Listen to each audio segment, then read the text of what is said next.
జంబల గింబల్లా లా బలే బలే యాలిలో. ఏమండి అక్కడ ఆగండి. ఆగే కదా ఉన్నాను. దిష్టి ఏమన్నా తెస్తావా? మహా మన్మధుడని ప్రతిరోజు దిష్టి తెస్తారు మీకు. పక్కింటి పద్మజ వాళ్ళ ఇంటి దగ్గర నుంచే కదా వస్తున్నారు మీరు. అక్కడికి నేను ఎందుకు వెళ్తాను?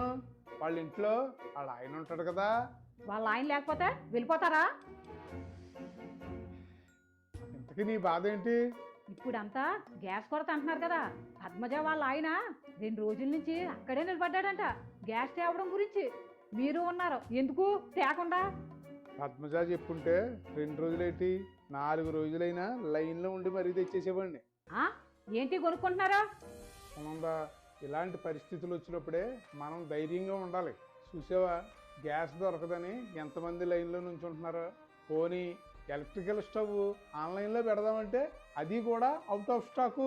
పైగా పెట్రోల్ కూడా దొరకదేమోనని అవసరం లేకపోయినా ఫుల్ ట్యాంకులు చేయించేస్తున్నారు.